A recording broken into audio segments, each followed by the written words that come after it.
Hi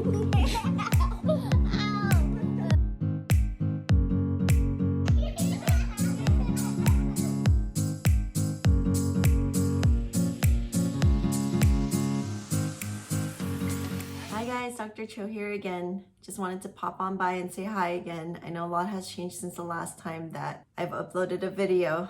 I wanted to check in with you guys, see how you guys were doing, and also kind of give you guys an update on my opening practice's cold journey. I think the last time I uploaded a video was probably a month ago, and a ton has changed. As you guys already know, the COVID-19 virus has been affecting everyone, not just optometry, but all industries. But to give you guys a little more insight, which you guys probably already know, a lot of the small businesses, specifically the private offices, decided to close, whether it be mandatory or voluntarily. Either way, a lot of the routine eye exams has been off limits, and the only time that the optometrists that at least I know in California have been seeing patients is emergency care. And even since then, a couple days, I think there was some update that even routine eye exams are out of the mix. There's just a lot of stuff going on, a lot of changes that are happening very rapidly. And for the small business private practice owner, it's just a lot to take in, and it's probably a shock at this point.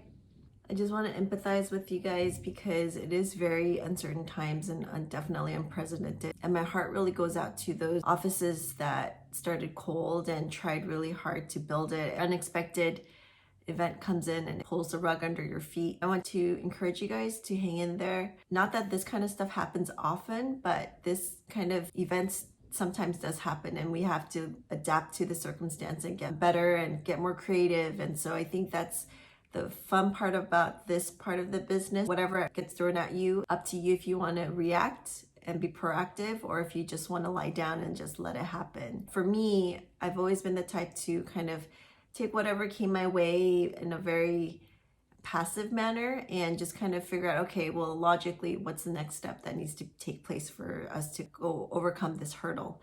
And so just to kind of give you guys a few things that I've been working on for the past few weeks, there's a lot of different avenues that people have been going on. I've been looking on ODs on Facebook and taking a pulse on what all the private practice owners are doing at this point, where their thought processes are. And I think a lot of them have started going a little bit more towards telemedicine and kind of venturing in with that to see if that's a viable option for them. I've had a couple colleagues try it out, and it's kind of a hit or miss, I think, because it's kind of contained to just emergency or something that you could diagnose through whatever video communication you guys are using. It does limit the services that we're able to provide to our patients, and obviously the refraction and the more routine exams aren't included in that. For me, I kind of started delving in to see if there's something that we can do in terms of telemedicine where we can start providing eye exams specifically for the refraction during this time. I've been getting a lot of feedback because I don't really like making decisions, like big decisions like that, without getting input from my fellow colleagues. So I've reached out to the closest ones that I really trust to get their feedback on it. And it was kind of like a wide spectrum, which I'm sure it would be the case no matter who I talk to. I don't know, I'm still kind of venturing into it, doing a lot of research to see if it's something that we can do, at least during this time, because I do know that a lot of practices are struggling because they aren't prepared to have no income for 2 to 3 months, and we don't know how long this is going to last. And for me, I always kind of prepare for the worst case scenario, so I'm kind of anticipating if it's going to take 6 months, what would I do if I had no revenue? And I am stuck with 2 offices that you guys probably already know at this point that were supposed to be opened sometime in April. Now it looks like it's going to be more May. Even that is, it's up in the air. I'm on the same boat as you guys are. So looking kind of into telemedicine to see if that's something that we can do during the meantime. I also started looking into actually setting up the practice and kind of working on my office flow. I'm going to have my garage set up for the flow of everything to see where I can improve on.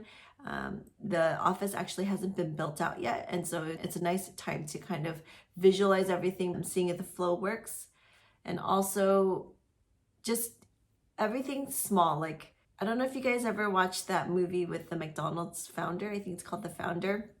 But remember that they had this area in the parking lot where they laid out everything, and they had those employees stand around and they were kind of doing it as if it was real life and going through where it needed to be improved in efficiencies and where there could be possible bottlenecking. And that's kind of what I'm planning on working on for the next couple of weeks. Luckily, I do have all of my equipment and everything here at home because the office wasn't able to accept this stuff yet. And then also improving everything I can online.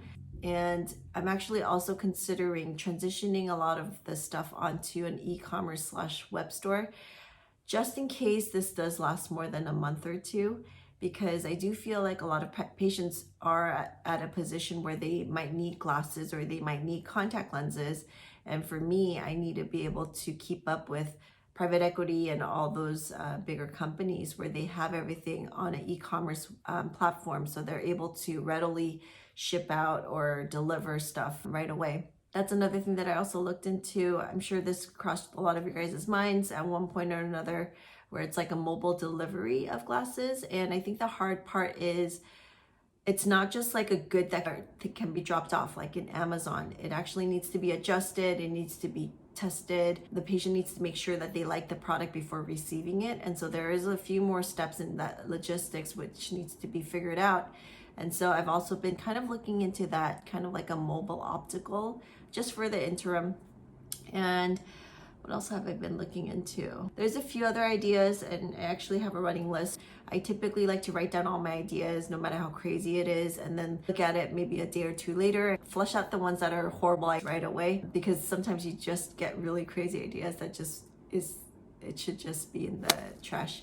And there are some good ideas that it does seem very hard, but if you can get more creative and start thinking outside of the box, I believe it can be done. And so I do have a running list, and if you guys are interested, I would love to talk to you guys and discuss with you guys ideas, and it can be more of a conversation. I don't know in what platform that could be done, but I do feel like right now it's very important to kind of gather all the private practice owners, all the ones that are in the middle of opening a practice like I am, and kind of bounce off ideas, because at this point I feel like there's true value in sharing ideas, bouncing off ideas, and kind of building on each other's ideas, because there's a lot of times when I have an idea and I'll have a colleague come in and kind of chime in their input, and it just makes the idea so much better because you're getting all the hurdles out of the way ahead of time, rather than wasting time. So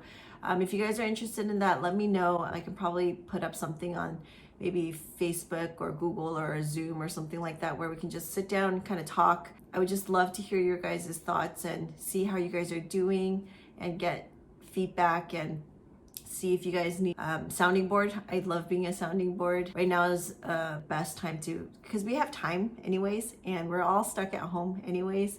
And if you guys have kids, you guys are probably desperate to get out of get some time and some break away from the kids, like I am. I don't know how teachers do it, by the way. It's just, man, they have a really hard job. So I really have a newfound appreciation and respect. I already did, but even higher than I had before for teachers. They're just amazing, and I'm so grateful for them.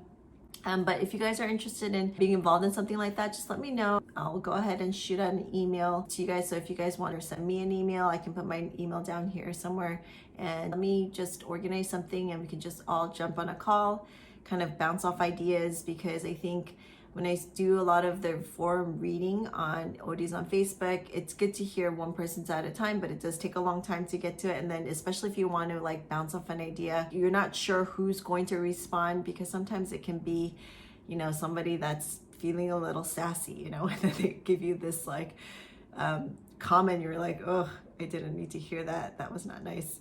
I think you guys know what I'm talking about. So what I'm thinking about is having like a closed group of people that either A, already own a private practice, B are in the process of opening a practice, C was in the process of transitioning into becoming a partner at a practice or owner at a practice, or if you're just interested in general, maybe this event has kind of changed your mind and you're interested in becoming a practice owner now. I know it kind of seems counterintuitive, but there are people that kind of get a wake-up call whenever something like this happens and they're like, what am I doing? I'm tired of being an employee. I want to be an employer and have more control over my career.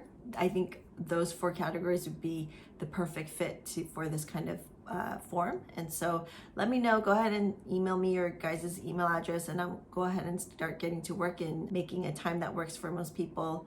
Not everyone, because I don't know. It's always hard when I try to organize something. There's always like 1 or 2 people that can't make it, whether it be social function or whatever. Let me try to make it work. Keep in mind that I am in Pacific time. When you guys let me know what availability you guys have, just make sure you tell me what time zone you guys are in so I can coordinate that. With that said, looking forward to talking with you guys soon.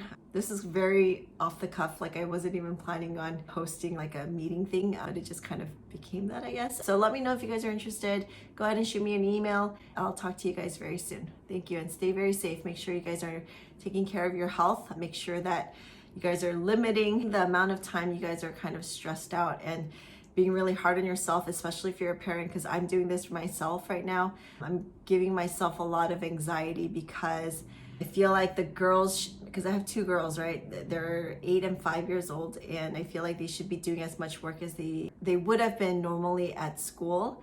And so it puts a lot of pressure on myself because I'm juggling practice and I'm also juggling being like a homeschool teacher. And it's really hard to do a good job at both because both require so much time and actually physically being there and being 100% present mentally. And so just go easy on yourselves. Realize that this is not gonna last forever. Try to enjoy the time that you guys have. And if I can challenge you guys, maybe spend 30 minutes today doing something fun, whether it be biking, obviously respecting the social distance, or playing a board game. I actually learned how to play a train to ride, I think, recently, which is pretty fun. And then I also started teaching my girls some card games, which is also very fun. Just a reminder, be nice to yourselves and just know that this will also pass. I'll talk to you guys very soon. Stay safe.